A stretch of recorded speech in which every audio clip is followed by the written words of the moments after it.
महाकुंभ 2025 संगम नगरी प्रयागराज में श्रद्धालुओं का सैलाब उमड़ा हुआ है। आस्था की डुबकी लगा रहे मोक्ष की कामना कर रहे हैं। लेकिन क्या आपको पता है, जिस पानी में आप स्नान कर रहे हैं वही पानी अब खतरे की घंटी बजा रहा है। केंद्रीय प्रदूषण नियंत्रण बोर्ड की ताजा रिपोर्ट में जो खुलासा हुआ है वो काफी ही चौंकाने वाला है। तो क्या संगम का पानी वाकई नहाने लायक नहीं है?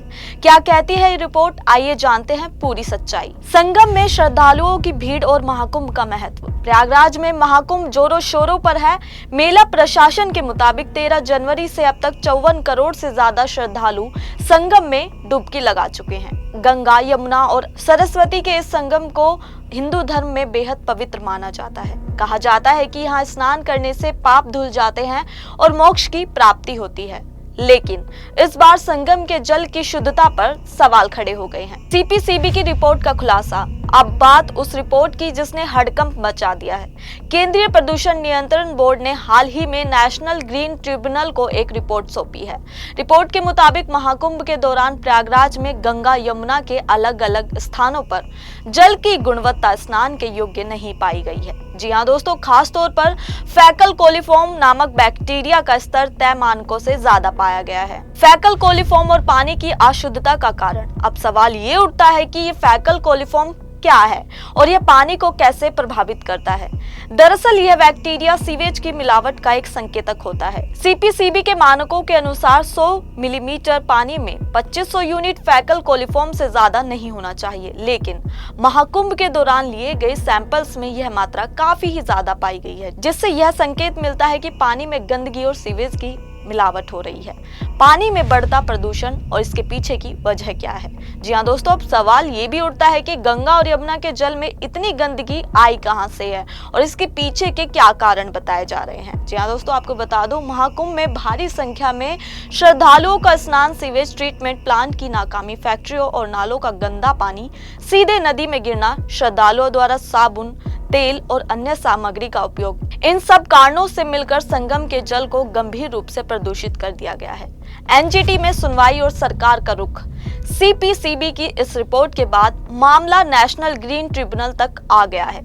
17 फरवरी को एनजीटी के अध्यक्ष जस्टिस प्रकाश श्रीवास्तव, जस्टिस सुधीर अग्रवाल और एक्सपर्ट मेंबर ए सेंथिलवेल की बेंच ने इस मामले की सुनवाई की। इस दौरान यह साफ हुआ कि दिसंबर 2024 से ही प्रयागराज में सीवेज मैनेजमेंट और ट्रीटमेंट सिस्टम की निगरानी की जा रही थी, लेकिन इसके बावजूद गंगा, यमुना के जल में अशुद्धता का स्तर बढ़ता जा रहा है, जो कि काफी ही बेहद चिंता का विषय है। प्रशासन की सफाई और उठाए गए कदम।